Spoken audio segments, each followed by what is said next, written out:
Our speaker, Dr. Akshika Vijayasundara, is a machine learning engineer postdoc at King's College London. He applies AI techniques to tackle problems in medicine and healthcare systems in the UK. With a PhD in computer science, Dr. Vijayasundara brings extensive experience in machine learning, user modeling, human-computer interaction, and privacy. With a background as a lead data scientist in industry, Dr. Akshika Vijayasundara has a keen interest in explainable AI, machine learning for healthcare, generative AI, longevity research, the future of living, and space economics. His past work is associated with renowned organizations including Google, the MIT International Design Center, the National University of Singapore, and UNICEF. Without further ado, let's delve into training and deployment strategies and front-end implementation with Dr. Akshika Vijayasundara. Over to you, Dr. Akshika.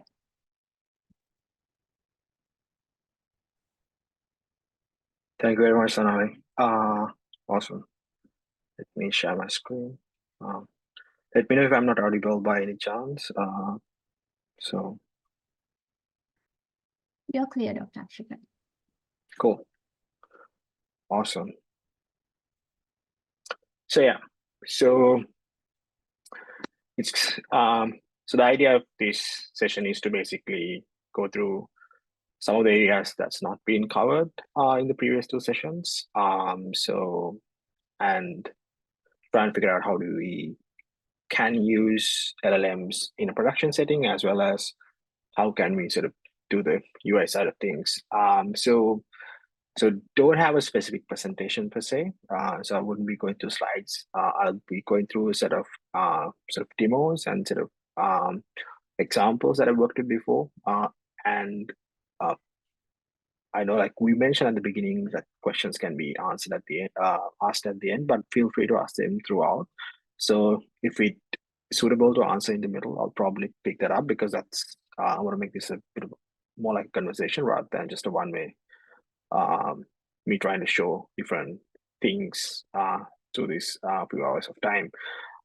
So yeah, that's the plan. So the first thing, I've seen the last couple of sessions you guys went through, assuming that everybody participated in those. Not going into detail about LLMs, so that's why the question mark is there. But if you need anything regarding LLMs, like the fundamentals of it, so just drop a message so I can sort of touch base on that, just to get you up to speed. So a general guideline is that whenever you have some time, try and read the original paper on that. Attention is all you need.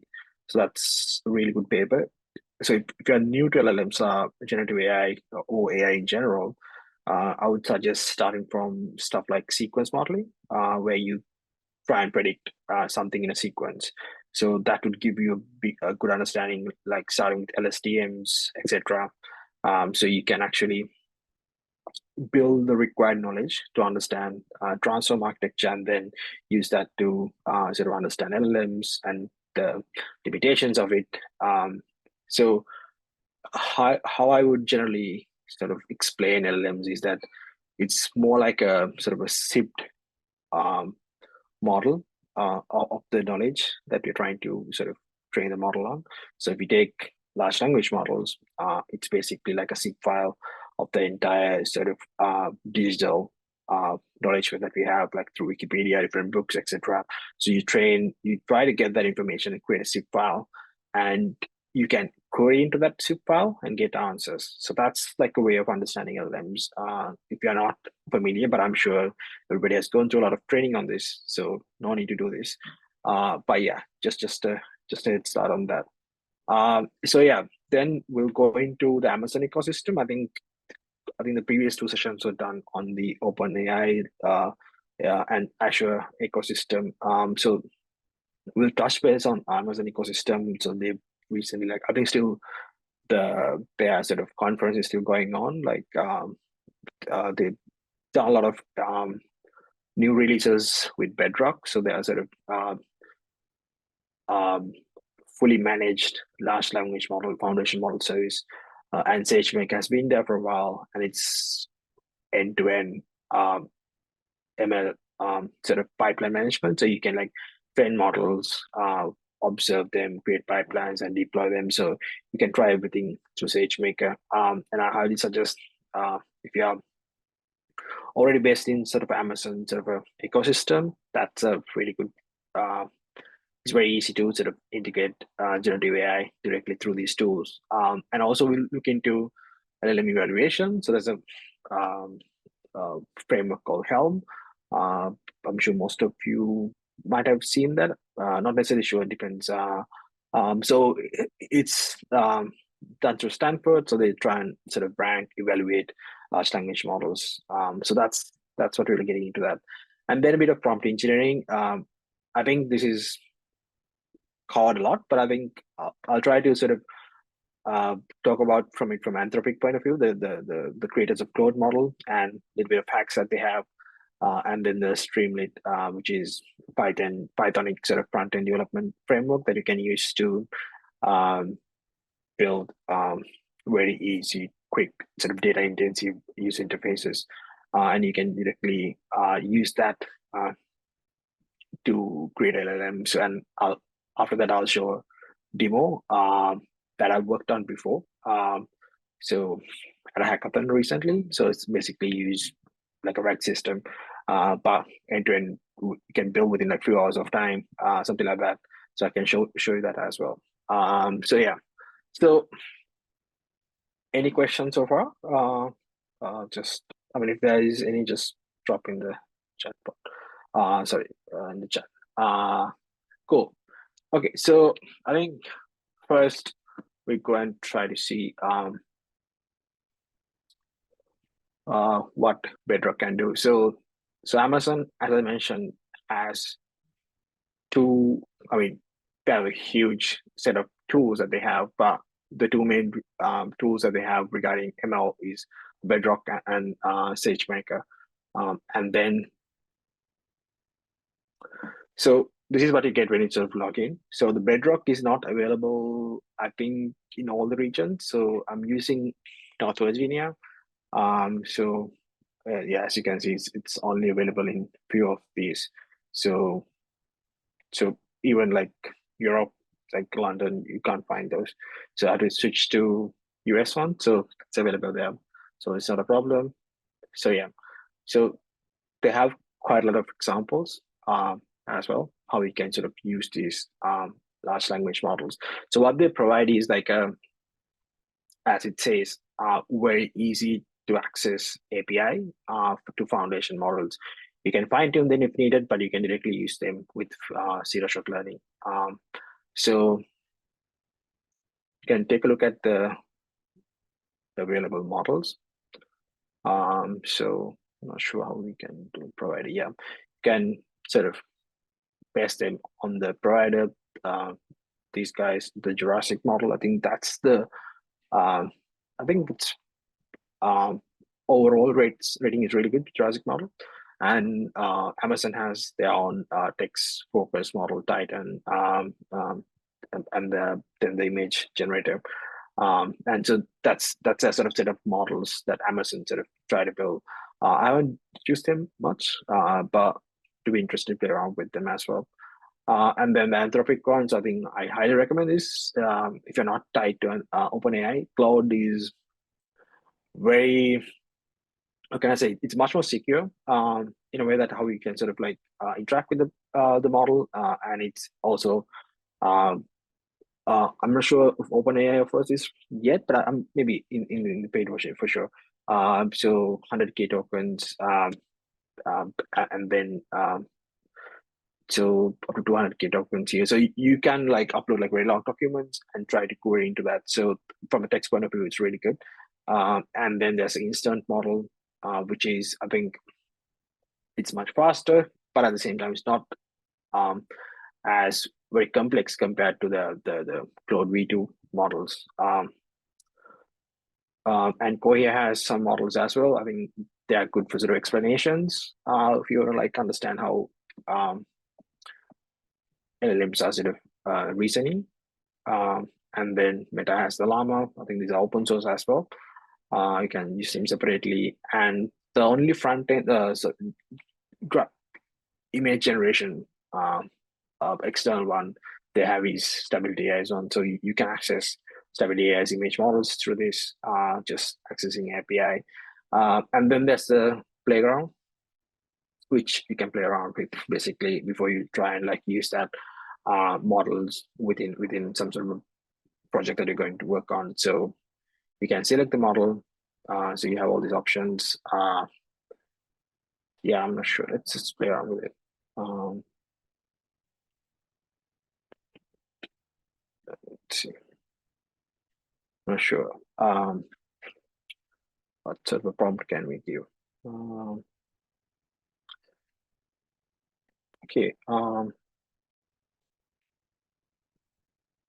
So,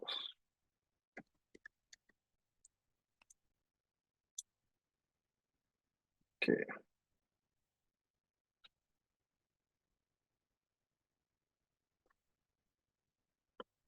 Yes, let's see how would this work like.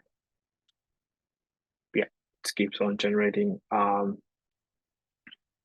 you can also play around with like certain parameters here. Sort of. So as you can see, the maximum length is set to 300, so it stops at 300. So if you want to have more, you can sort of have more extended. So likewise, you can play around with it very easily. So and you can change models. There's an option to compare as well. Maybe not in this specific window. Yeah, you can chat. Okay, in chat you can actually compare model. Yeah, you can have two models side by side and see how it performs. So it's basically saves like sort of your previous set of questions, so you can use that within the conversation.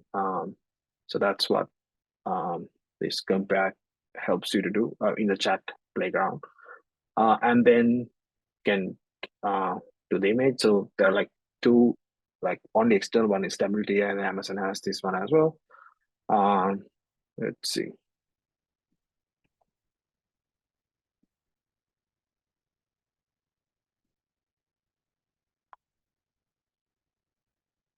Let's see if it works.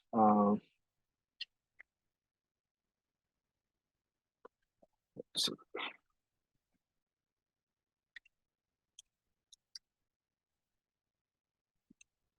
I'm not sure if spelling is correct. Let's say states. I don't know. Not able to generate.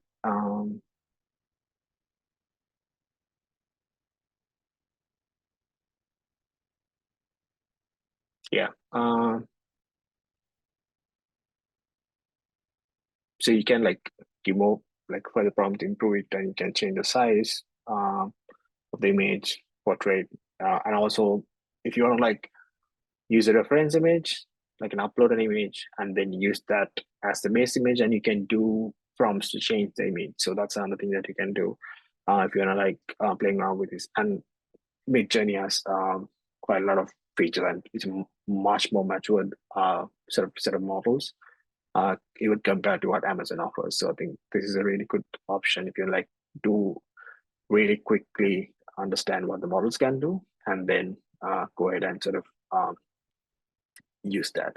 So whenever you log in to this, so I'm already logged in, so you might not see this version. So you first need to go and like give model access. So this is not originally granted access to you. So you need to go and check different models that is available. So I think I'm not sure how many models. Yeah, 19 models are there for now.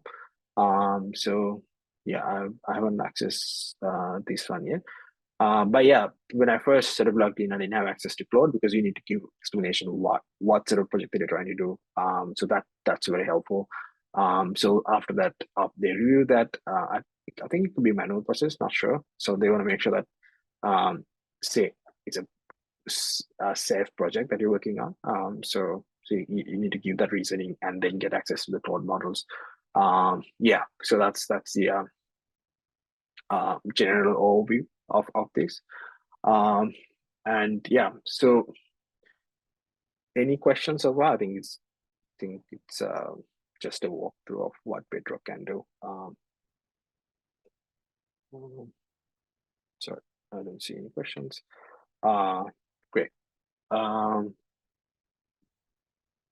Cool. So the next thing that we can do is try and use Bedrock and see how it actually works. And to do that, I'm going to use SageMaker, which is Amazon's tool to sort of we can run machine learning code with like notebooks very easily, and you can do. It's a very comprehensive tool. You don't need all the features that it offers. Like you can like train from ground up a model if you need. So as you know, like training a GPT model from ground up, like from scratch, it's very expensive. To, to take like depending on size, it could take up to I don't know, a couple of months or a couple of weeks, and you need like clusters of GPUs. So that is not recommended unless you have sort of a business use case to do that. So what you normally do is like you try to use existing trained models and then sort of either fine tune it or maybe with few shot learning, you try to sort of get what you want. So I think that's why you have so many models so far. So they have trained with public data sets, create the models, and after that you just fine tune it to specific use cases. So I think the key within the sort of generative AI space is, as everybody knows, is your private data set, right? So like that's the key so far because public level of data sets that's been used to train models, and that sort of it's very now democratized, so anybody can access it very to a very small price. So I think the advantage or the edge that you can have in any kind of a setting is like you having personal data, whether it's your personal sort of scheduling, like within like Azure, you can find this stuff because I think most of the at least most of the like the enterprise side is like at least Azure, it's Google I've seen.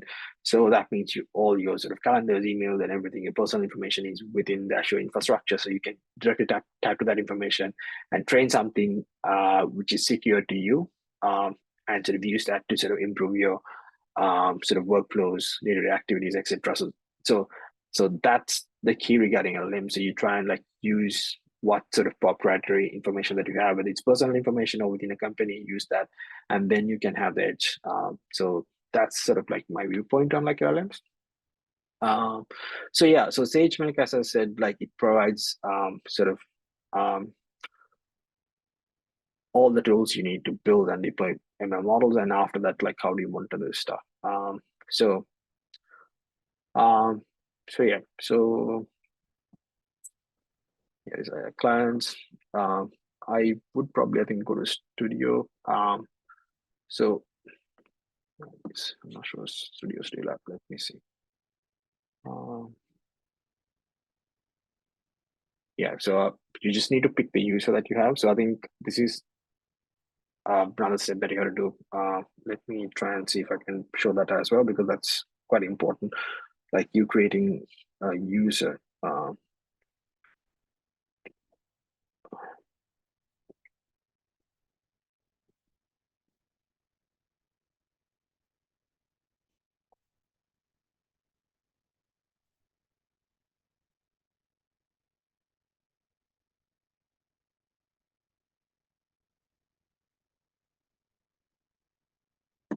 Yeah. So yeah. Yeah, it's basically you go to this place.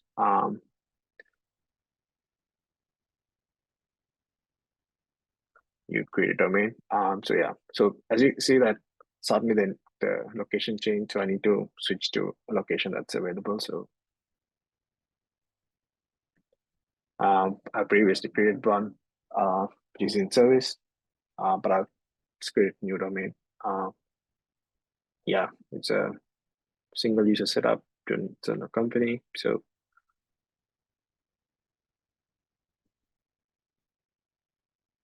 okay, it's setting up.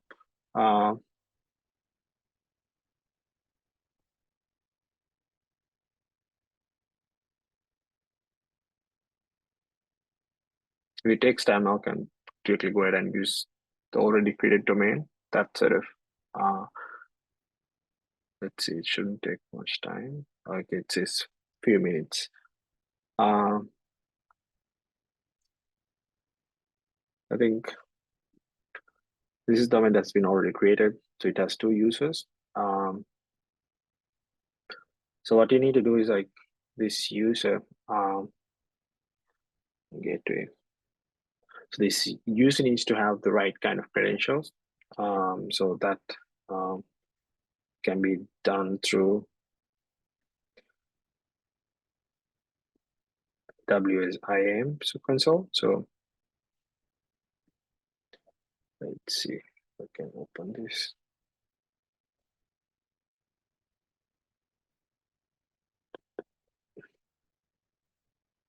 Yeah, so I go to roles. So then you create new role. So basically you're sort of asking AWS to create a role with right permission. So you use that role assigned to a user to access SageMaker. So in that way, you have like the required credentials, as well as you need to give access to that role to access Bedrock, because there are 2 services you need to give. If you create something for SageMaker, you need to add on top of that the required credential to access Bedrock as well. So there are 2.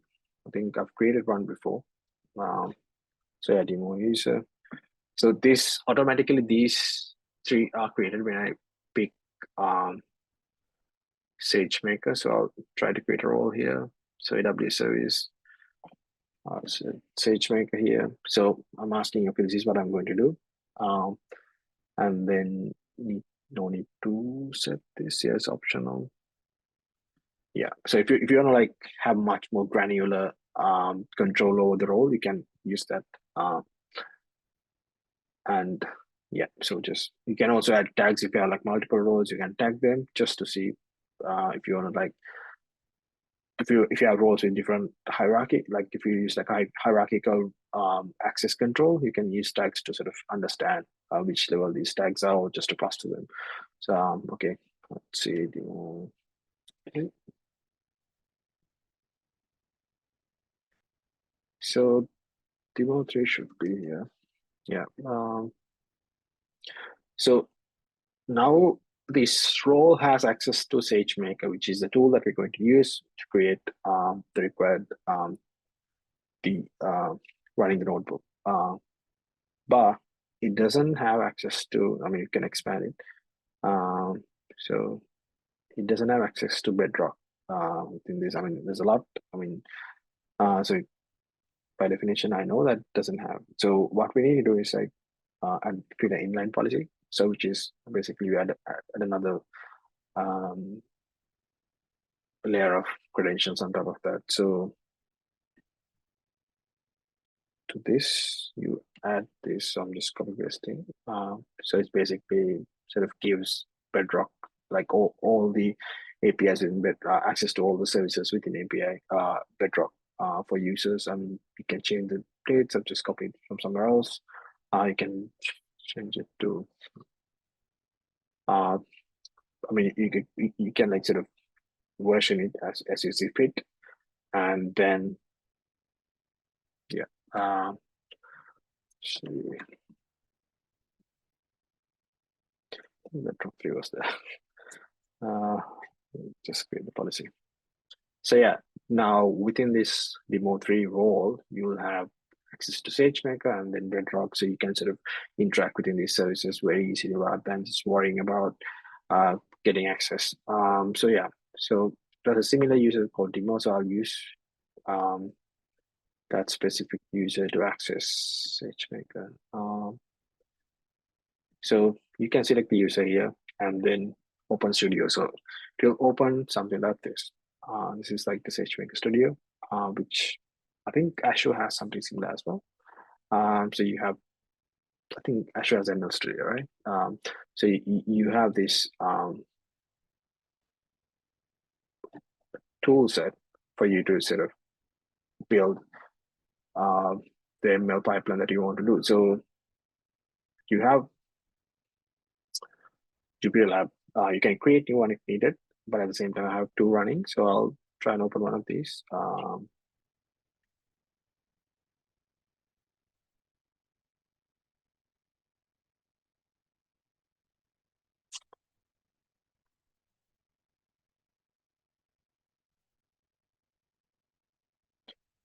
Yeah, so now what we're going to do is try and download a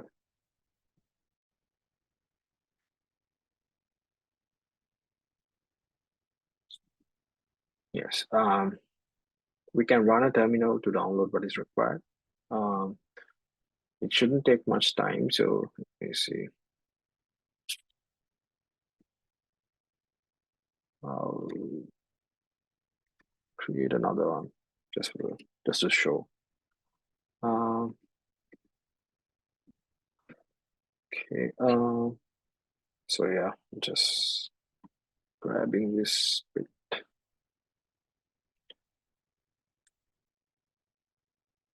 Yeah, so within this, you should be able to find the list of sort of workshop related notebooks that you can easily access. So yeah, so these are some of the things that we can try and do. We don't have to go through everything,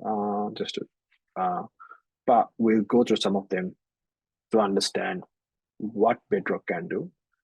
So now, just to contextualize the setting, we are within Amazon SageMaker, which is a tool for MLOps and like running ML notebooks. Within that, we're trying to access Bedrock, which is the on-demand API for foundation models that's provided through Amazon.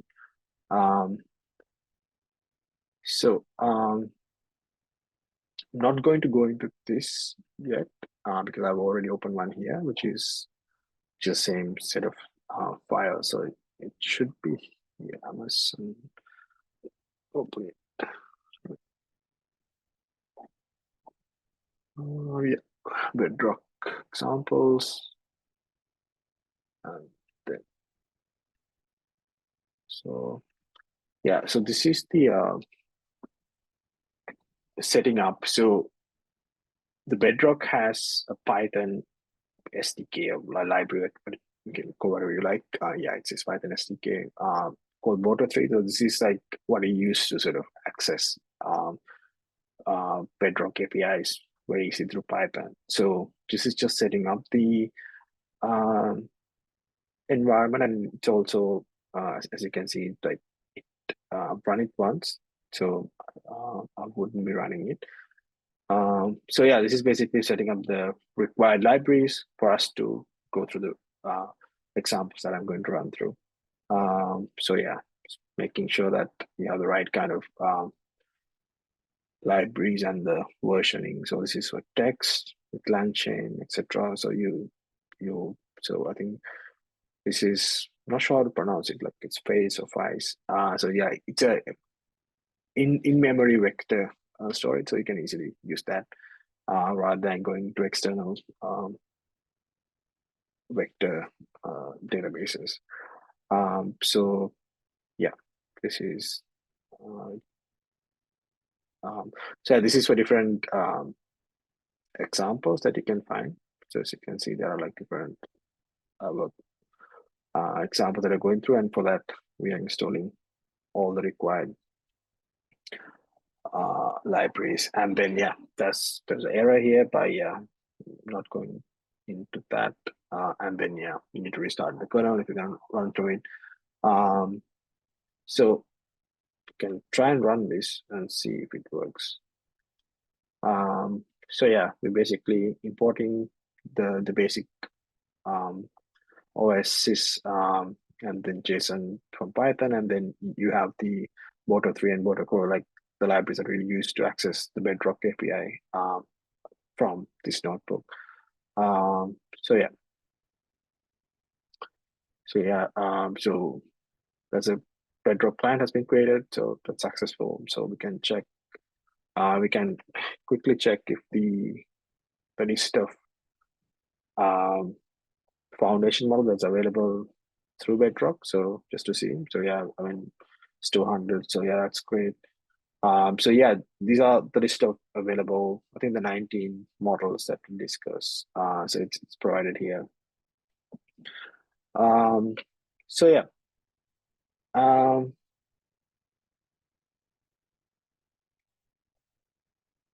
So yeah, so invoke model is just basically a function that you call when you have the model object created. You can access invoke model API. There are a few other API calls that you can make.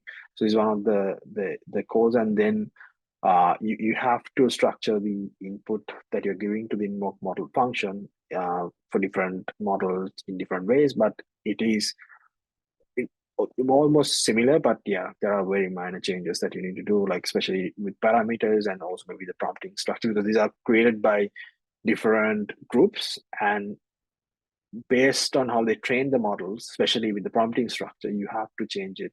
For example, Anthropic use sort of XML sort of data structure, data structured in that way when they train the model. Because of that, the prompting needs to be in that way. So that's that. That's one example. Especially the Claude models, you have to have this sort of human assistant kind of structure, so that will make sure you give the right kind of expected data to the model to get what you want. So yeah, these are some examples.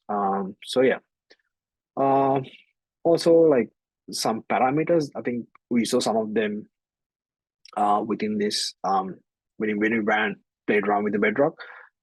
So the temperature, top K, top P. So these are like different parameters that you can change to change the output or change it to what you want it to be. So yeah, the length, repetition. So on a high level, so these are like three areas that you can change when you give inputs. Yeah. So yeah, I'll share this after the session, so you can like go through by yourself. So yeah. So yeah. You can try out some models. So just load one. So with Amazon Titan large model, so just this is the prompt. So you have the command, and then you have the sort of the prompt. In the prompt, we have the sort of answer as well. How we want it to start. So this is like way of sort of nudging the model to like try and um, give the output in this way. So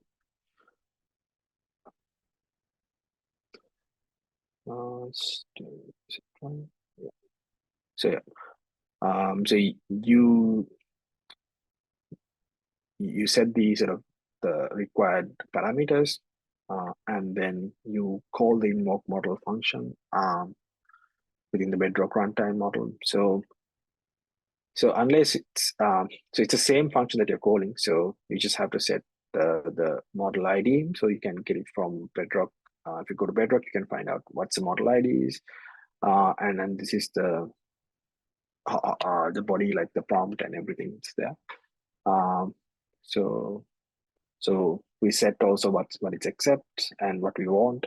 So we get the response, and we get it as JSON. So we try and access the results and get this uh, first element in that results, and that's the output text, and then print that. So it's just a very simple sort of HTTP call that we do to the API and use that to sort of get this information. So this is a very basic thing that you can do with Bedrock with very few lines of code, and you can embed that within any kind of a project that you have right now.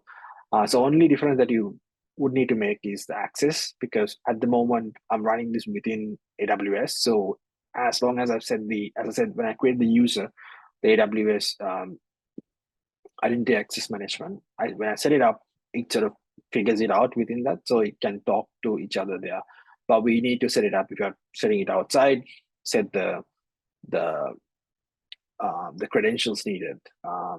That's a guide on Bedrock how to do that if you want to do it separately. So I think that would be if you want to play around with it locally, you can try that out as well. So as I said, like this is the Anthropic Claude model.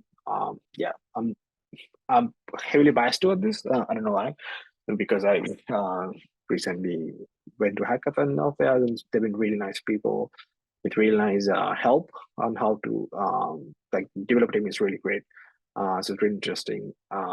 So the way you need to set it up, like just tell what, so this is the human who asked the prompt, and then assistants are, so this is what we want. So this is like some structure that we send it to.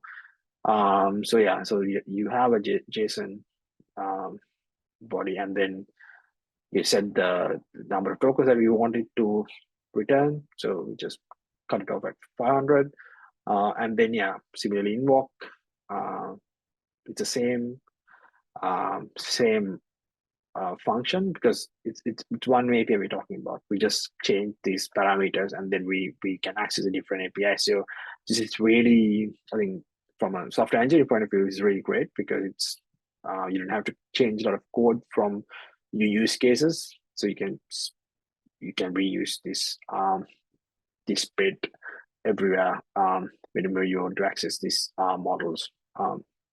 So yeah, can run this as well.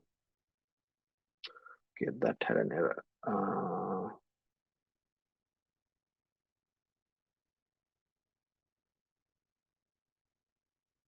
Okay. Oh yeah, I didn't run this one. Yes. So that's okay. So if I run prompt data, it still has the previous one. So I need to update it, and so now the prompt data would be this, and then we can call it. So I mean, as you can see, like the failure just happened really quickly, so we got there very quickly. So that's good. So it's working. So yeah. So as you can see, this is what we got from, I think it's the Jurassic one, is it? Amazon Titan.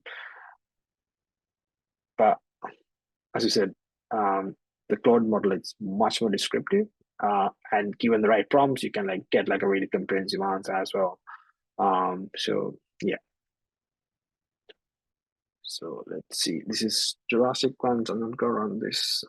Yeah. So this is stable diffusion, the image generation one. So you set the prompt as like this. JSON.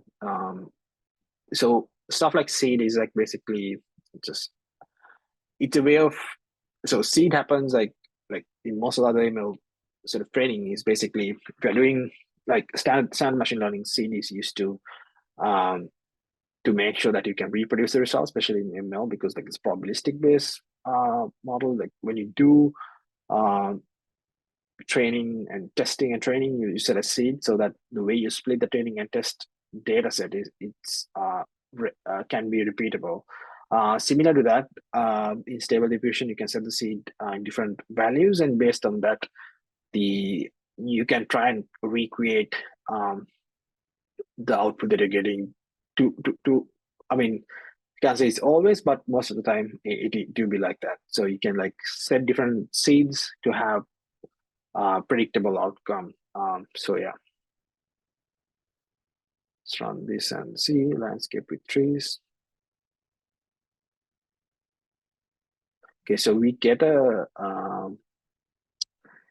response, but the issue is like it is yeah, output is base 64 in quoted string. So you can't visualize it yet. So you need to yeah, same thing. Yeah, see, it's the same image. I mean, the one we had before. We can try. I mean, let's invoke again. Let's see what the output is gonna be like. Yeah, it's the same. We can change the seed. Let's say to 2. Let's see how it's gonna change. Yeah, it changed a bit. I don't know if the seed has a limit, because they're just. I mean, it's not a. It's just changing. It's not nothing to do with the. Yeah, so you can change the image like this, change the seed, and you can change other parameters as well. So steps is really interesting. So I think up to 50. So I'll go into pricing a bit. So up to 50 steps, it is fairly cheap. And above steps, 50 steps, like 60, 70, 80, things are going to be a bit expensive. So I think that's the cutoff mark for that. So steps, what you mean is like how many times you want the model to work at this, like how many iterations, and a high number of steps means we want the model to work really hard trying to get what we want. So, but it's really important to understand that high number of steps doesn't always mean quality. So sometimes, so ideally what I've seen is like 50 to 80 steps have been like really interesting. It's good, good enough. But for now we are using 50. We can change it to a different number. So yeah, it's like how much you want the model to work. So simple as that. So yeah, depending if it is, if the image generating is something that good enough for you, I think 50, less than 50 is it's okay. I think that's sort of like the general rule of thumb. So yeah, so then the next thing is sort of generate streaming output.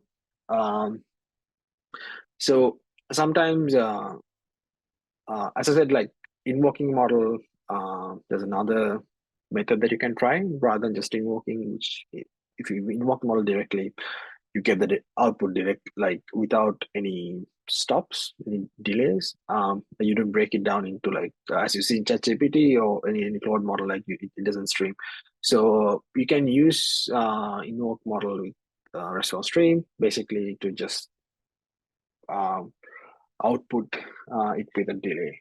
So that's depending on the use case, especially if you're dealing with users, that will be interesting because put everything together at one go, it might be too much to read. And while it's streaming, it makes it easier and just reading, but it could be like other scenarios as well. Depending on the use case, you can change something like this.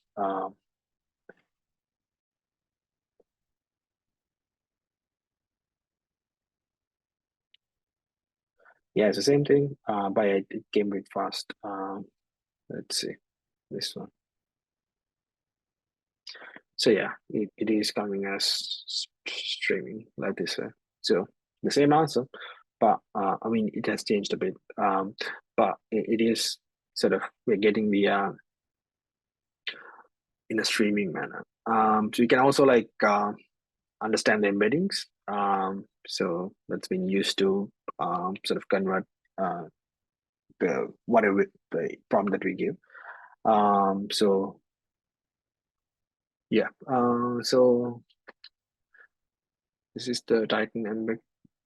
Texas is the model that the Amazon has, so we can use that to sort of look at the embeddings.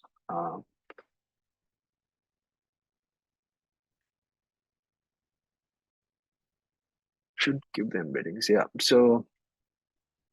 So for the prompt that we gave, so these are the embeddings. So yeah, it has a 153.6, the size of that. Yeah, so the vector length is 1536. Yes.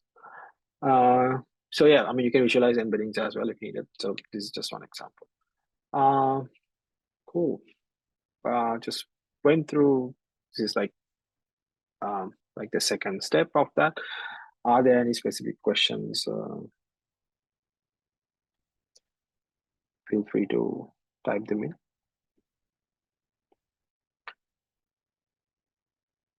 Make sense? Okay. I hope everybody's in the call. Yeah, all good. And feel free to type it in the chat. I hopefully can read them. Yeah. Yeah. Awesome. Yeah. So I think before we sort of move into the next sort of walk through, I'll try and like go through the Anthropic sort of prompting guidelines that they have given. So I think prompt engineering is, I don't know, it has a bad rep, but I think at the same time, if you understand it really well, it's a thing that you can do to nudge the model to sort of try and get the result that you want and in an optimized way, because there are quite a lot of research done. Like, let me see if I can find something. It was on a Slack channel. So,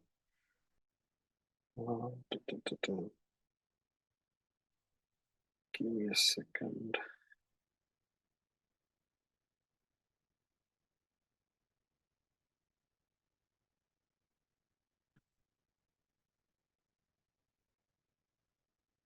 I'm just going through an example.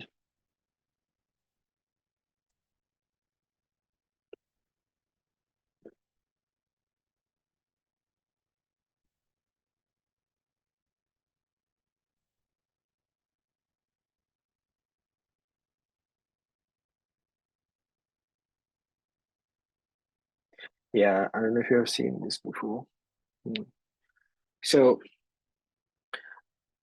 So if we tell a model that you're scared, under pressure, your life at risk, you cannot get the model to do something like optimizely, as well as do stuff that is not um, supposed to do. Like, I've tried this multiple times in different models. When you ask something, it uh, if it says it can't do, and I say my life is in danger, it will actually try and give the answer. So this is I don't know, it's a sort of loophole, because the large language models, especially stuff like Claude, have, I mean, even like OpenAI stuff, have tried their best to have safety, like guardrails built in to their model. So that means you don't want the model to do any harm to the humans, the users. So because of that, if you say like we are in danger, there's a high probability that you try to give the answer just to save the human's life. So that this is a tricky ground, because like if you ask GPT model to try and catch these like fake queries and try to not answer these in a situation that's risky for a human, it's very hard to draw the line, like what is fake, what is not fake, and we are giving the judgment to the model. So I think so far what they've done is like try and make sure that no harm is done, and models try their best to like do this. So this is one example. Another example I've tried is that sort of role playing bit, right? So I think it is explained in the Anthropic guideline. So if you give a sort of maths problem and ask it to sort of give the answer and doesn't get it right, you can tell, like at the beginning, you can say you are a really good mathematical professor a maths professor who understand maths really well. Like, we can define the type of maths you are good at as well, like pure maths or geometry, whatever. So you give that prompt at the beginning. So in some way, the model will sort of adjust its weights. So in that way, try and solve the problem. So in the first scenario, it can't give the answer. In the second scenario, it will give the answer. So likewise, this is like a couple of months ago. So I don't know if they've changed this stuff, but I think it's a very useful thing to like prime the model as well when you sort of give questions. So don't tell that you're under pressure. I mean, not stuff like that, but priming the model for a specific use case, that's going to be really helpful to get very specific without any kind of fine tuning. Just the model itself. You just, in the prompt, you can ask the model to try and give a very specialized answer. In that way, the model will get it right most of the time. So yeah, so this is the Anthropic guideline for prompting. If you haven't read it, I highly recommend you read this. So some of the things are general, but some of them are very specific to Anthropic. So yeah, so you have to. So it goes through like what is a prompt example. So sorry. So it explains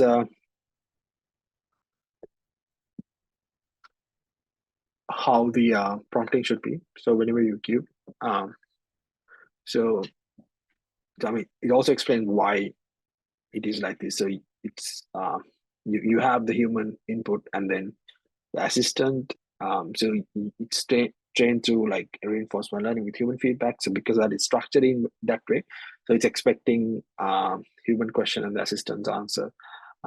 So it's much easier to get the required answer this way correctly. So whenever you feel like invoking the API programmatically, definitely use this way. So yeah, and I think like the other thing is like prompt length. It's basically like the amount of data that you can give in, right? I think so. This is this is approximately So the latest models, like you can go up to like 150K words. That's like 200K tokens. So I think you understand like the difference between words and tokens, right? So tokens is like what, from models point of view, what it makes sense to break it down. Sometimes they break it down like even single words if it's not something new. If it's not a word that is in the vocabulary, to break it down. So that's why it's bit like not bit, a lot larger than the number of words. So, but this is an approximate number. So you can go up to this range. You can try out with Claude the normal UI Claude.ai. So you can play around with this. Yeah, you can just. I mean, I've tried, like I submitted, uploaded my PhD thesis and asked questions on that. And it's like it worked. So I mean, it was like 600 pages. So that is like groundbreaking in the sense like the amount of. I mean, they released earlier than ChatGPT, like the OpenAI guys. So I think so they're doing something really good. It feels like I'm just being an ambassador for them. Yeah, they didn't pay me. So as I said, the correct format and the basic stuff describe the task well. So thing with large language model coming into play, what's the most important thing that has sort of the skill that you need to develop, right? Like it's communication skills, like because the models have been trained in a way that can be interactive with natural language. So that means the way we speak. And if you can't like communicate really well with the written, or I mean, doesn't have to be spoken. If you can't like communicate really well in written language, it's going to be a really problem. If you can articulate yourself, it's not going to help with LLM. So the main skill that you need to develop is like whether can you communicate really well. So that's the sort of the core of LLM, interacting with LLMs and prompt design. So should be able to like clearly define what you want, and then you do the tweaks afterwards. It has some bad prompt examples. And then good prompt examples. Um,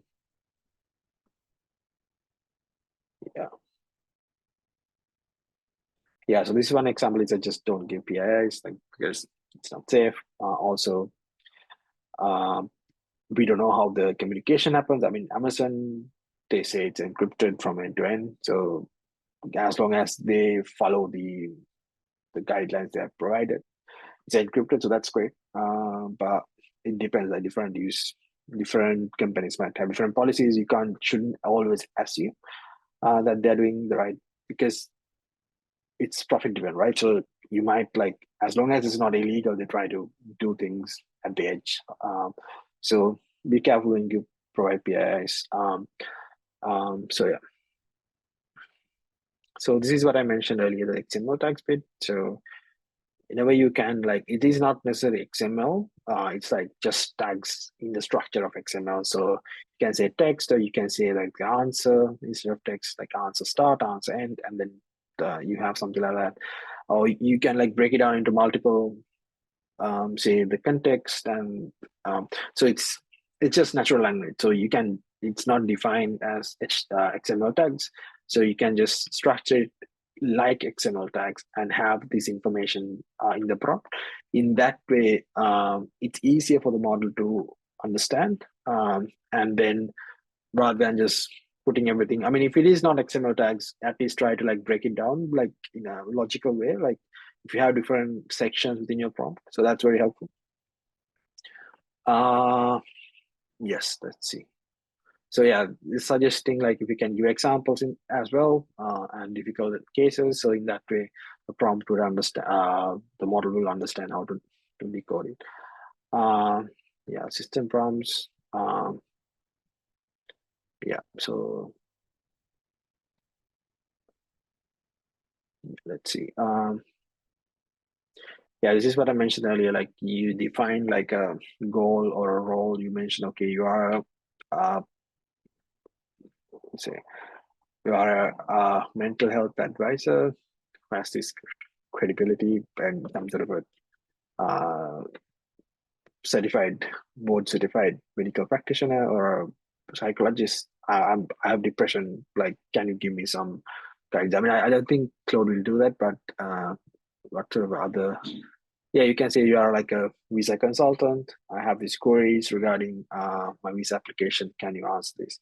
So doing that, you can get the right kind of answer, much more fine tuned. So yeah. So goes through like why this kind of role playing is really important and like the benefits of that.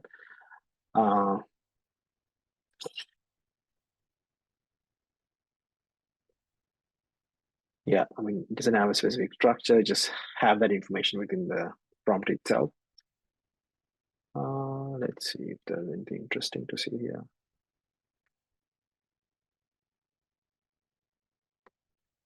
Yeah. Yeah, so it's basically like how you can optimize this stuff. I mean, having more examples. Yeah, you can test it with holdout. Like you don't show everything within the input and see if the answer is able to like give an expected output for a known example, and then like it's just cross validation basically. Yeah, and then they also have a bit of useful hacks. So this is, I think, I don't know if you want to go into everything, but let's see. So this is really important because you can ask the model to stop hallucinating in a way, because I mean, hallucination, if you don't know the word, what it means is like the model is generating stuff which is not factually accurate. So if we ask a question and if it doesn't know, the model will try to create something because that's how it's structured to generate something, right? Generative AI to generate stuff, even though it doesn't know. So you can sort of stop this by asking the in the prompt. We can say, if you don't know, you don't have to answer, something like that. So yeah, so it's a so this is a good prompt. Answer the following question only if you know the answer or can make well-informed guess. Otherwise, tell me you don't know it. What was the heaviest hippo ever recorded? Yeah, so initially you ask like, what's the heaviest hippo ever recorded? Just goes into like a name, a hippo, a bull named Herbert, weight, yeah, 5K kg. So you have all this information, and if you Google it, it's not there. It's just something made up. All right. So similarly, if you have something like this at the beginning, you sort of give space for the model to sort of say if you don't know. Yeah, I don't know. But then it goes to like a sort of a educated guess, right? So yeah, we are 5 tons, etc. So that is much more useful for us rather than this some sort of a made up thing, right? So this is another way of like prompting. Yeah, so yeah, then this chatting is like trying to like give a lot more text. Yeah, so this.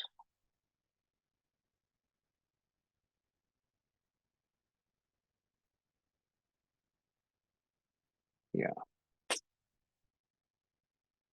So this is another interesting one. So you try and understand what's the reasoning behind a specific answer.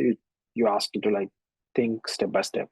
So in that way, you get the answer in a way that that makes sense for us. I think similar, it's this one like complex tasks into smaller tasks. Yeah, so likewise. So also it helps for us if we have like a certain structure in mind for an answer. You can use that structure within the prompt, asking the model to sort of give stuff like in this way. Yeah, so the prompt chaining is another one. I think you basically sort of use answer of another prompt, and then you go and like asking questions to get the required answers. Let's see. Yeah, I mean, just go through it this. I'll share this later on. It's really interesting. Cool.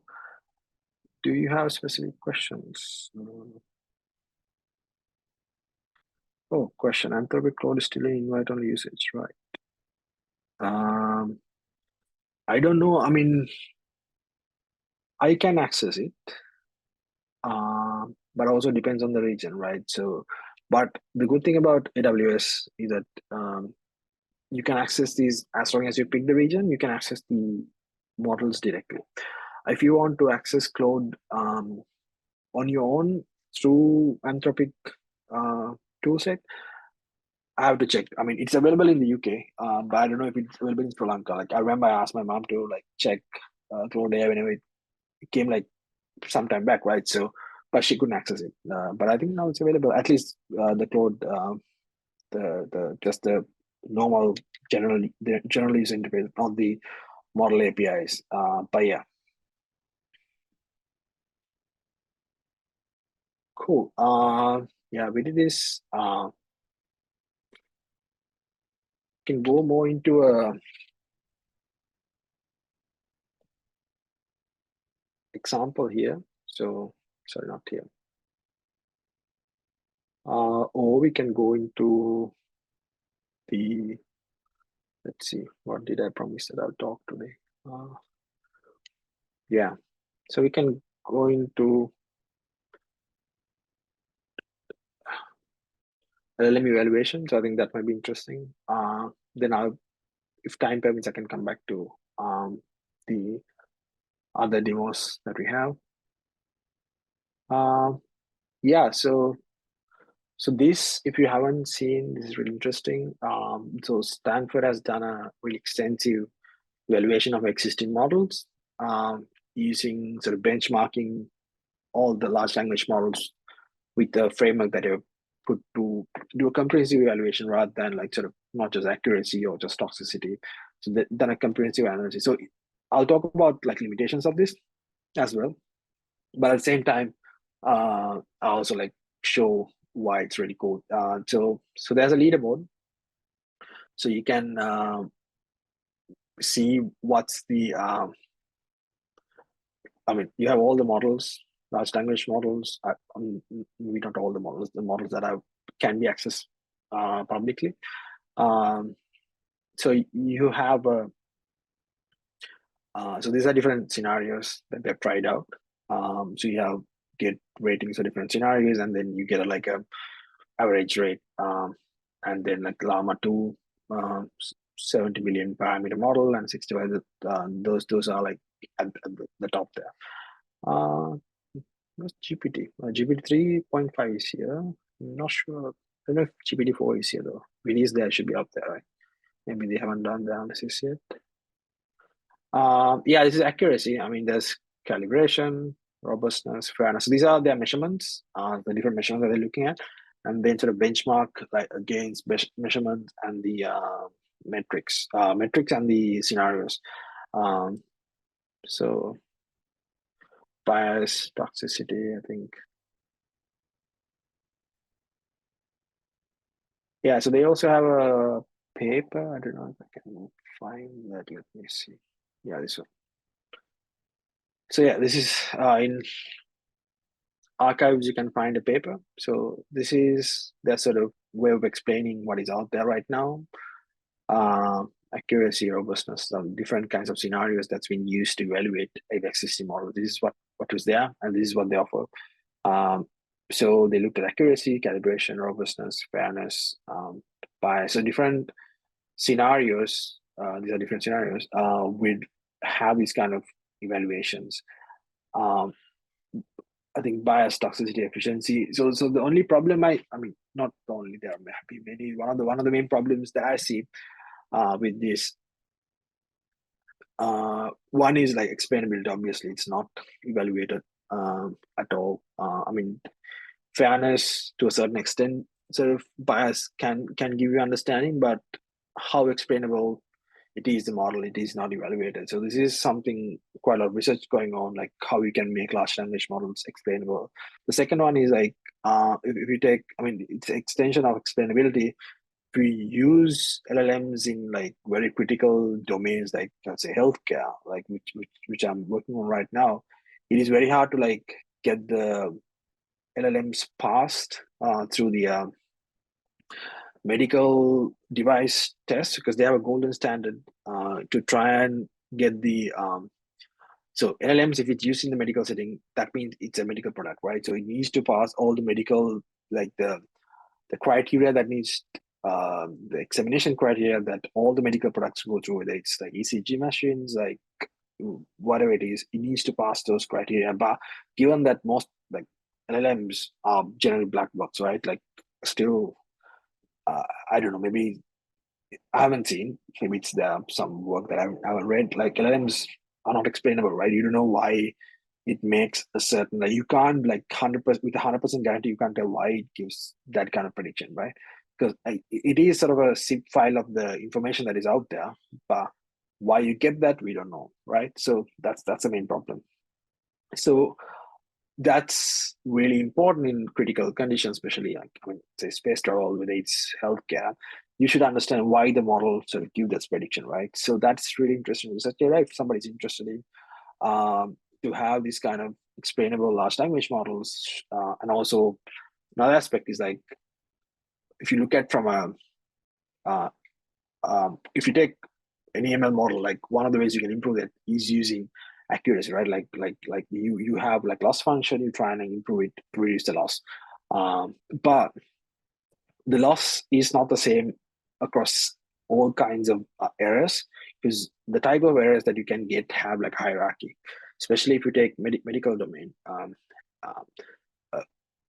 Uh, predicting like a routine blood checkup in a wrong way, and compared to predicting like a cancer sort of detection related appointment that sort of triggers. If you weigh these two scenarios, instances, it is not the same, right? You can't weigh these two scenarios in the same way. One is much more high. The cancer risk is so high. So if you get something wrong in that domain, it has to have a higher impact, and it should have a higher error rate for the prediction. So using like standard like error rates, loss functions, it is not very helpful. I think that's another area that if somebody's interested in looking into, like how can you make these sort of flexible errors,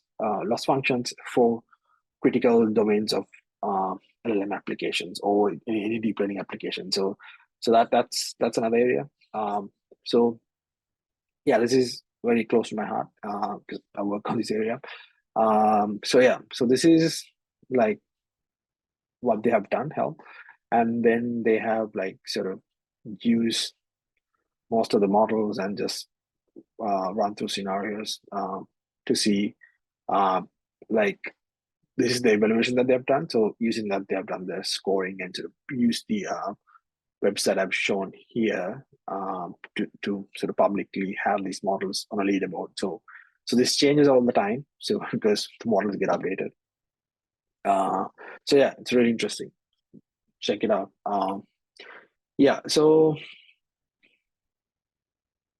okay. Next thing. Let's see.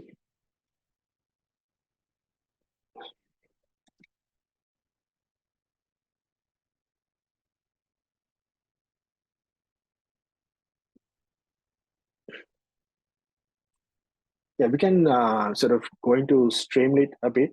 I think if you are doing any kind of a web app, I'm sure you come across Streamlit, and it's very useful because it's a Python-based.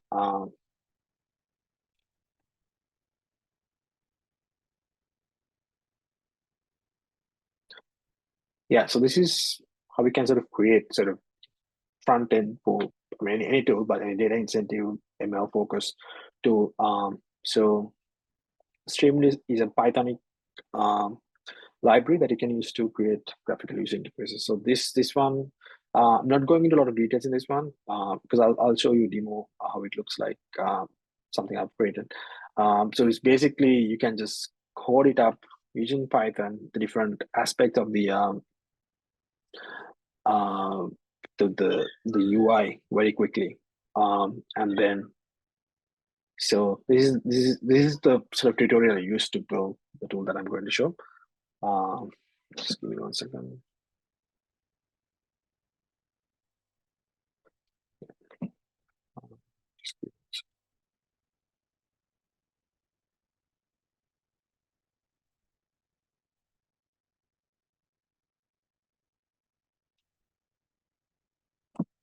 Cool.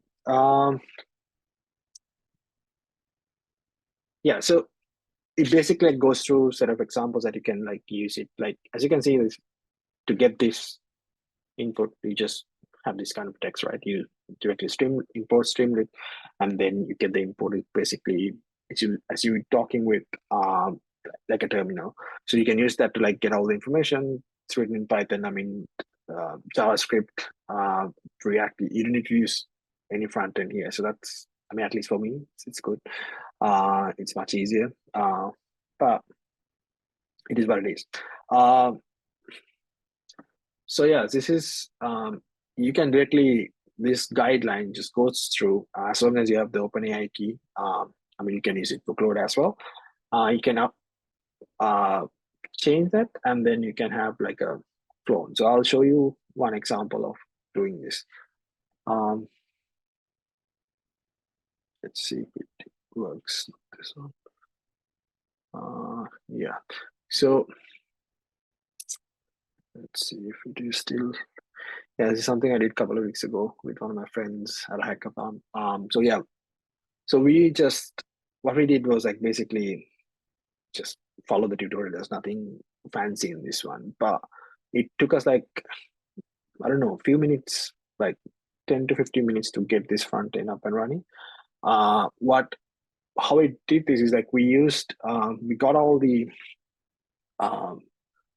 UK immigration documents and used that to create sort of a RAG solution where you can sort of fine tune the model, Cloud 2 model with those information that you can ask questions on the visa system.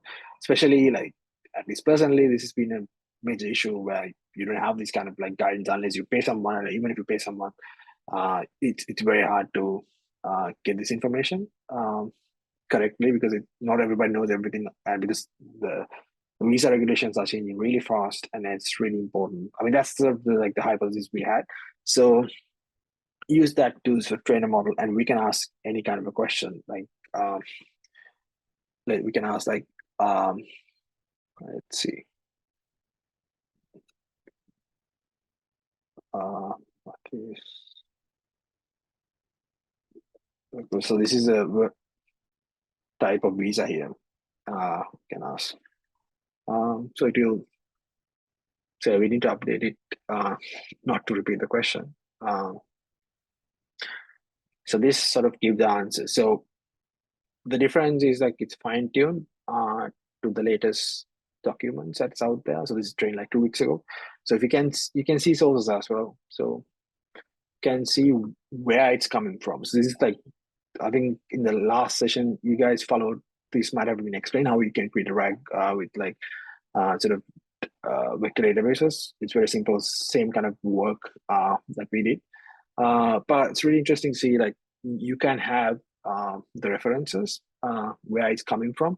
So as you can see, I mean, it says hackathon. So this is the file that they're referring to get this answer. If it is not there, it'll fall back to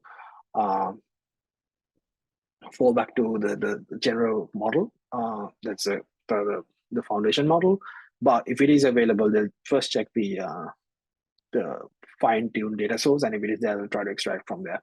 So this is one example, and you can give like really critical, like let's say I'm a Sri Lankan, who has let's say a job of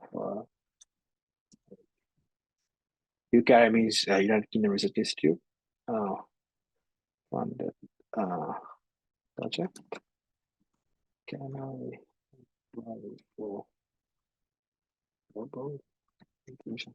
So this is a very complex query. I mean, if you go to, I mean, let's see if it works.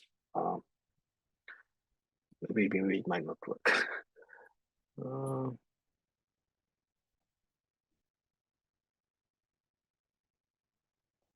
Yeah, so this answer you can't directly find like very easily. I mean, you have to go through like multiple documents to find this, but this one, it's really, yeah, I feel this is great in the sense, I mean, this is the power of LLMs, right? I mean, it's nothing fancy I did, it's just very basic tool, but you can like very quickly query questions, which you might not be able to get very easily from Google or any kind of large language model. It's fine tuning aspect. So yeah, this is 100% accurate. So this sort of shows what you can get, and this is like a very fundamental app used by front-end Streamlit, back-end OpenAI embeddings, and cloud model and Pinecone vector database. So this is like what you can do. If you, this is one example. There are so many examples. I'll send some examples to work around. So yeah, this is like, as I said, we can go down like this path, try and figuring out like other sort of demos that I have. But what I want you to do is like, I'll share this information by end of day today and to the organizers, so they'll share this with you.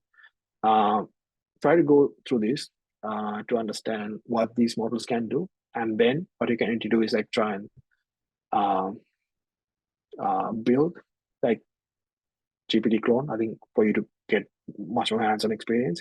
So this is used with OpenAI keys. Can play around with other models. Try and see if you can integrate what told Amazon Bedrock with this, which can be done, which I didn't do. If I had an example, I would have shown it, but I started playing around with Bedrock like a few days back. So I think I found it really interesting, very easy to use. So yeah, just give it a go. That's what I would do. And other thing is yeah, and also read this paper. It's 162. There's a blog post of this paper. I'll try to find it, which is shorter, which is like 20 or 30 pages long. You can quickly go through with it. Other option is you just feed this to Claude and ask it to summarize it. So that's another way I do stuff. You just upload stuff. Um, yeah. Yeah. So I'm gonna try and like stop here so that if there are questions we can ask, you can ask, and if there's any areas that you might want me to go into, I can try and do that.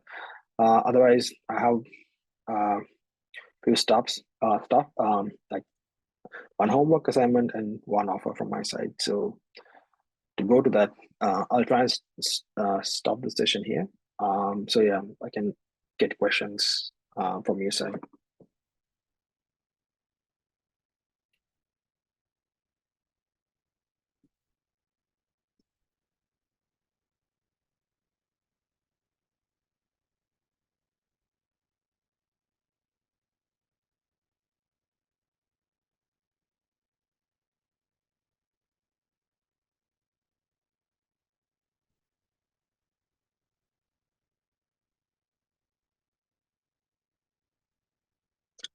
Did someone leave the conversation? Sorry, someone have you?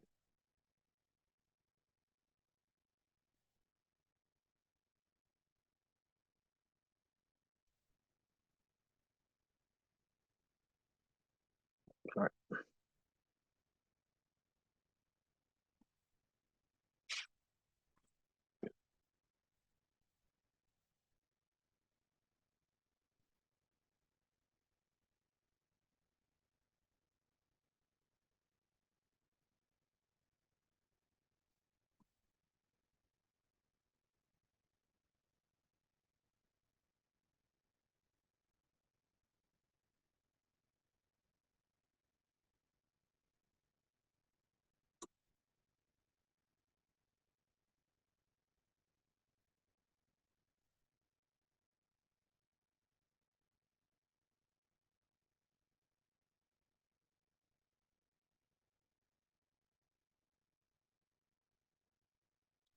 Okay, there are a few questions already. Sorry, anybody from the organizing committee, shall I take these questions or how would it happen?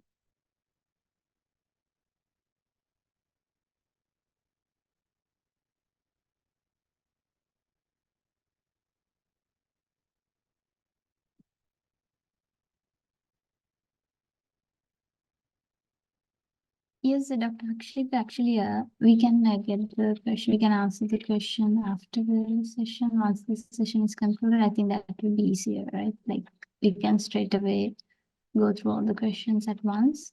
Yeah. So just what I told. Yeah. So I think only thing that I need to go through is like the demos, in the sense like it will be of the same nature. So that's what I said. Um, it will be of the same nature, based demos. And I wouldn't try to. I'll rather than going through all of them. I feel it will be boring, because it will be ideal, because these are like with guided notebooks, so you guys can go through on your own time the rest of the demos. What I'm saying. So that's what I thought. It's best to like go into questions, so that we can see if out of these demos it's really needed to do one. Otherwise, we can sort of wrap it up, because I have sort of homework task for people to like go and do, so that you can like try and solidify the understanding of these models. Yeah. Yeah, that's it. Anything that is convenient for you, Dr. Akshit? Like, Yeah. even Yeah. if it's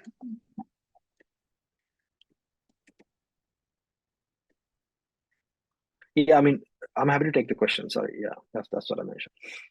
okay, thank you. Yeah. Yeah.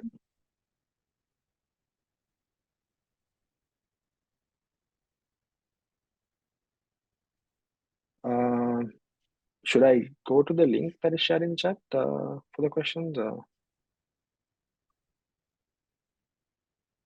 would somebody else be picking the question? Sorry.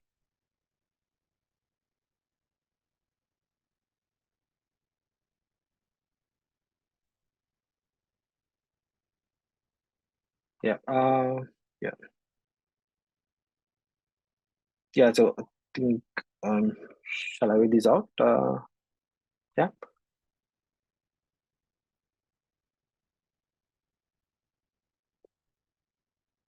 Yeah, so I think, how can Amazon Bedrock be integrate with other AWS services for generative applications? I think one of the ways I've showed was, try and, I mean, use a tool like SageMaker that you can sort of write, because Bedrock is basically an API. So whatever to cloud service that you use, you can use that, whether it's EC2 or within like any other sort of in local setting, you can use that, and stuff like I think Cloud9. So you have different kinds of ways that you can run an API. So you can use in that way to sort of integrate Bedrock. What you need to understand, if it is within AWS itself, you can directly use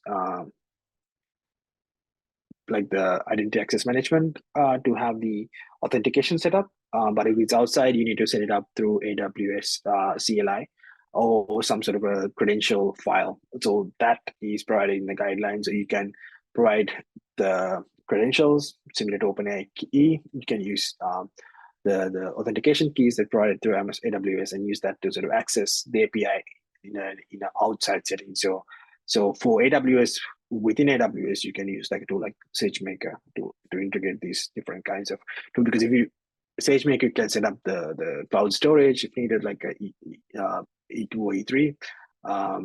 So in that way, you can easily access the Bedrock APIs. Is this AWS equivalent of Google Colab, which provides a cable to run any model in dedicated GPU?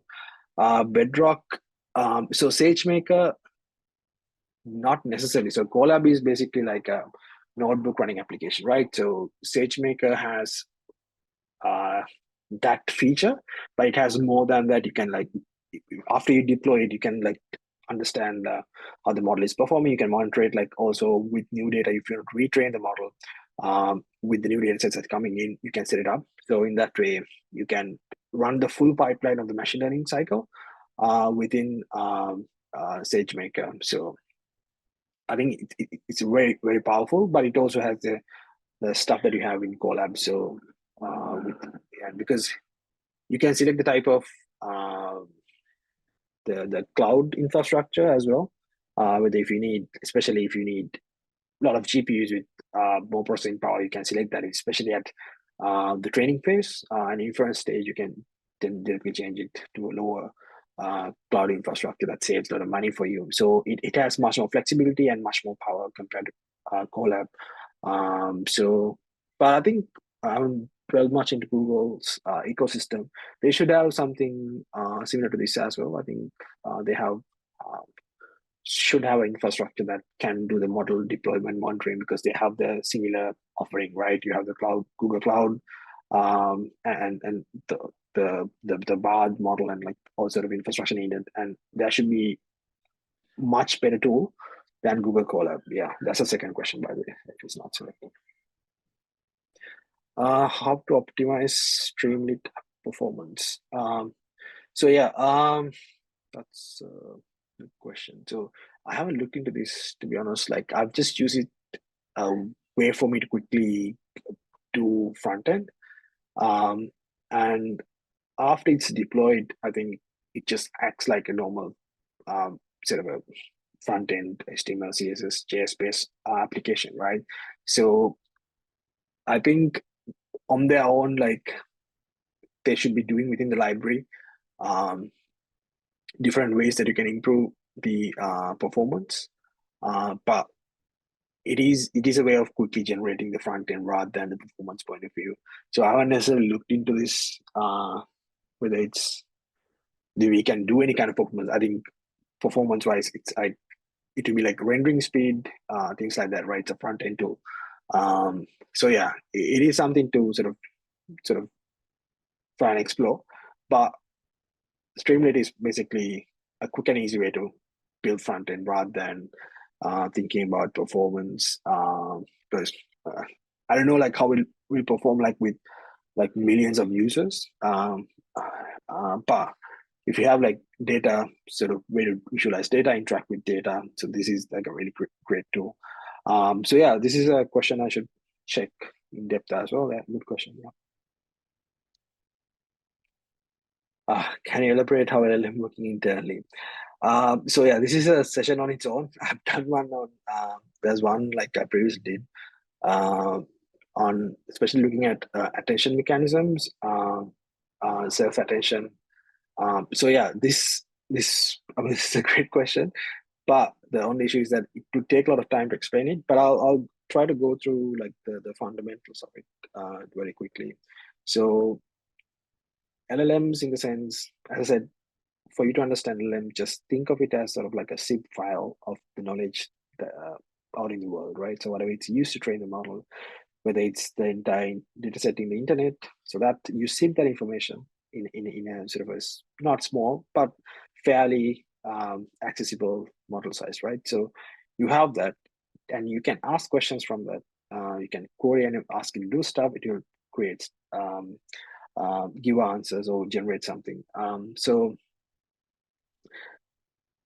the other aspect of large language model is like how it's built, right? So large language model is basically really big neural network that has trained with sequential data set, right? So every iteration that is feeding document or image per se, when you have this information, it will update its weights in a way it's adjusted to the ground truth, right? The knowledge, the reality of the knowledge that is out there. So that is how it's trained. So if you go a bit deeper, level down, it's, as I said earlier, it's LLMs are basically sequence models that can like predict, like generate something new.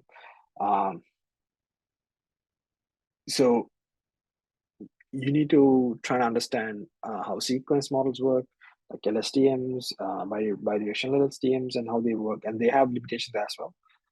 But later down the line, I think 2017, the Transformers paper came out.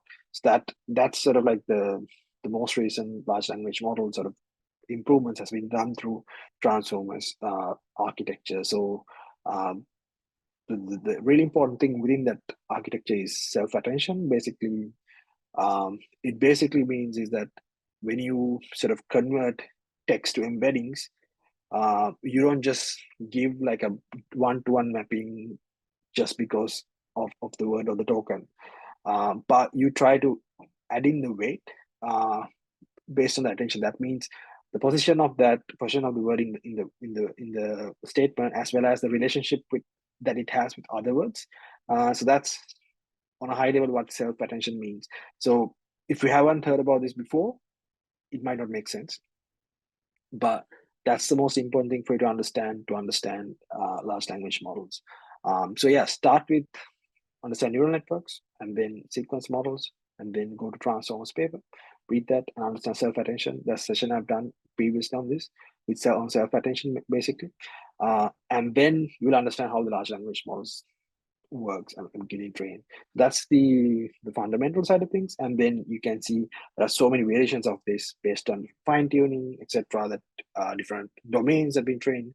So yeah, it's moved a lot from like what was there in 2017, 2018, Transformers model. But that's sort of the fundamental side of things. So yeah, I'll probably share some sort of visualized demonstration on this, so you can try and like go through it like on your own time. Are there limitations when deploying models trained with SageMaker in different cloud environments? No. So as long as you use, so SageMaker is basically like tool that you can use to build stuff, right? So as long as you use SageMaker and create a model, you can either expose it through an API, or you can download it if needed. So no, so I mean like Anthropic, and I think even Cohere, I think they use AWS sort of infrastructure to train their models, and then stuff like, I'm sure they're using tools like SageMaker to train these kind of models, and either expose them separately or have them extracted their own sort of storage to expose these models and maintain these models. And also like these models are like trained in distributed way rather than like individual sort of like a machine, right? So after you train these things individually, you can like sort of combine them, use like the fundamentals of federated learning, and then use that to sort of run any kind of a sort of offering in the LLM space. After you have the model, I think it is the same. I think only differences would be like if there are security differences, like how the models are served, or because you basically use like a general language, like a Python language, to train these models, right? So this is like SageMaker is like a tool that you use to train the model, and at the end of the day, what you have is like as I said, a sipped version of the knowledge out there. So it's a set of weights, and when you have the weights of the neural network, you can use that to like do any kind of a task with it. So simple answer is there are no limitations. It's the same thing. It's only difference is like how we train it. So yeah.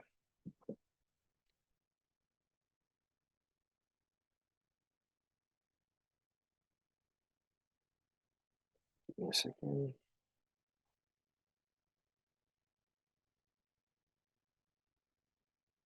Sorry, just switch. Yeah, any advice for us noobs who are trying to learn more about LLM and the whole AI thing? Yes, for this, I would recommend anybody who's starting off, if you have a programming background, go to fast.ai, fast.ai. So it has two courses. One is on fundamental machine learning, and the second one is on large language models and diffusion models, etc.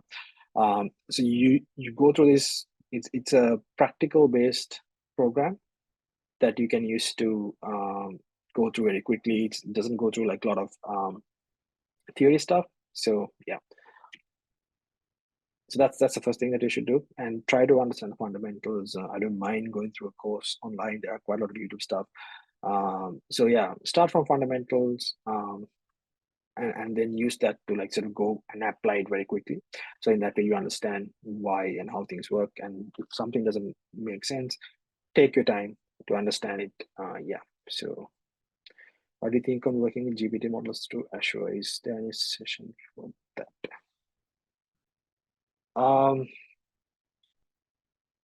Okay, the first one is, do you think Bedrock API? Sorry. Okay, let's keep the question. What do you think on working GPT models through Azure? Is there any session for that? I'm not sure, but if you want it to be the same in the structure, I can try and find some resources for that. I mean, let me take some notes on this. And especially with GPT model, it's very easy. You can create GPT. I mean, it's not training per se, but you can like with future learning, you can access GPT models which is out there. Yeah, I'll try and find some resources, but to be very similar. Yeah. Do you think Bedrock API is OpenAI's API? I don't think Bedrock is there yet. But the only advantage you have with Bedrock is that you have access to set up models that are not available through OpenAI, as well as OpenAI. Price-wise, I think almost similar for external use cases, and I think Bedrock. The only comparison I would do is like rather than Bedrock is like Claude and OpenAI. Like Claude, I think it's a bit cheaper depending on the model you pick. Yeah, depending on the model you pick. OpenAI. Yeah, I don't think Bedrock is there yet. Still quite new. But OpenAI is much better. But if you have data in AWS at the moment, you can't move things to Azure, then obviously Bedrock, I would use Bedrock API. So yeah, that is the answer to that. So yeah, if you're starting off new, I recommend OpenAI. If you have already stuff in AWS, I would go with AWS resources to see, because GenAI should be driven by business case rather than trying it out. So look at your business case, and based on that, try and pick the stack. Yeah. Can we use one AI model to train another model? Example, train a ChatGPT model to using Amazon Bedrock model. Okay, I didn't get the question. Because can you use one AI model to train another model? A ChatGPT model using Amazon's Bedrock. I don't think I got this question, but I'll try to make sense of it. Train a ChatGPT model. So Bedrock is not a model itself. It's an API that you can access models. If you want to interact with model, definitely you can use like LangChain, something like that, and you can like sort of have these APIs connected. You can wrap LangChain around Bedrock, similar to GPT models, and you can have these two connect to one another. And if you have some sort of interaction that is happening between that is needed to train the model, you can definitely do that. So you use some sort of a tool like LangChain to create this. So I mean, maybe I didn't get the question. Feel free to reach out to me afterwards. I'll try and answer the question. How LLM used in healthcare industry? If a patient have IoT device that measure his health parameter, what can we do to improve this kind of scenarios using LLM? Yeah, I mean, health. I think rather than stuff regarding IoT, because LLMs are useful when you have like large data sets in a specific domain. Because healthcare, like if you take patient records, like electronic health records, stuff like that, you can use that to understand like what's the health of population in a country or like an area. So you have this like foundation knowledge, right? So you use that to then fine tune to a specific use case and then try to make sense of that. So the IoT devices would be part of the data set that you feed into the model rather than the data set itself, because it would be like the inference point of like inferencing moment of the model, right? So you train a model with large data sets and use that to get some output. But you need more than IoT, because IoT itself, it's very hard to create a large language model, but it will be part of the sort of data set that will be used. And yeah, I mean, after you use that, there are so many other algorithms that you can use, like activity recognition, tracking patient's health. So you can do a lot with like smart home settings, like smart hospitals, etc. You can have these kind of things within healthcare setting. But IoT itself, you can't do a lot because there's no pattern as such to have like a foundation knowledge. Yeah. Can you share sample? Yes, I can do that. Are there recommended best practice fine-tuning LLMs? Are there recommended practices for fine-tuning LLMs? It's a good question.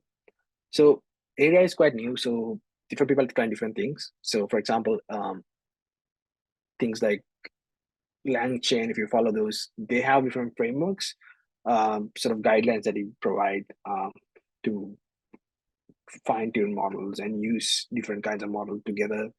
I would follow something like that, but it's very hard to say if there are any best practices yet. And as I said, your data is like the key differentiator. As long as you have like a really good data set, you can actually fine-tune LLMs in a much better way. So I think, yeah, focusing on your data is the key, like your private data set. That sort of give you an edge. Creating that data set, creating mechanism to evaluate the data set. So that would be my focus rather than fine-tuning aspect, because fine-tuning aspect is generally democratized and it's mainly handled through these service providers a lot, as long as we follow their sort of guideline. I mean, if you take that GPT models, the agents, you have like a structure, right? You provide the different documents that you have, other sort of information that you have. So you use that to sort of create an agent and then create a customized GPT for you. So that's my understanding, but I'll check if there are any best practices that I can find. The specific advantages or disadvantages you see in using Palm 2 for implementing an intelligent app compared to other language models. I haven't used Palm 2, so it's a bit hard to explain it. But I think Palm 2 had been evaluated with medical application with MedPalm, like Palm 2 being the foundation model for that. I think they have been like being the top model. So if you're doing something in the medical domain, I think try it out. So that might be interesting. So yeah, let me know the results. I would like to know how to prevent SQL injection tags in Streamlit apps. I wouldn't know. I mean, Streamlit applications. How we access? So I mean, as long as you, I mean, if you Streamlit accessing database, as long as you set the SQL injection sort of guardrails within the database itself, that's all what we can do. From front end point of view, I don't think we can do much. So Streamlit is basically the front end tool. So might be able to, like, at the input level, we can check these things. I'm sure there might be. I mean, because SQL injection is like a very fundamental problem, right? So there should be within the input sort of, you take input parameters, you can like try and figure out if there are like unwanted parameters within the input that we get from a user. So you can use that to sort of make sure that we're not sending anything to the backend. Yeah. So that's like the fundamental things. I don't know if they have very specific, yeah, anything specific. Yeah. Also, research segment integrate differently. I was like integration.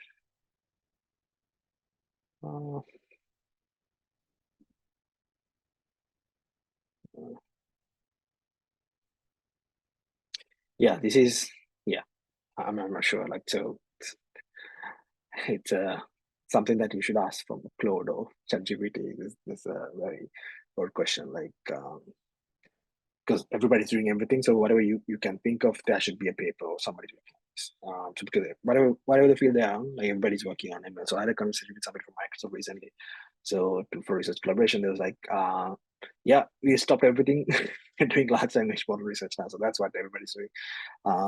So research point of view, that's what's happening. So there are so many possibilities right now. So there will be like different kinds of integrations with ML. Like if you look from a structured point of view, like how do you sort of get structured information out so that's a really interesting problem, because I mean, we get stuff from JSON, right? So if you have a custom model architecture that you want to get data out, like for graph generation, things like that. So yeah, it is. I think everybody's doing everything, so that's the answer for that. So I wouldn't like worry much. There should be a paper on whatever the topic that you're interested in, unless you should do that. Yeah. Yeah, I think that's the last question, right? So yeah, Sonali, go ahead. Sorry. Yes, that is yeah, that is all. So with that, thank you for firstly sharing the expertise and insights with us today. Your contributions have enriched our understandings of the technological landscape and the boundless possibilities of AI. So we sincerely appreciate your time and commitment. Dr. Akshika, please accept this token of appreciation. Thank you.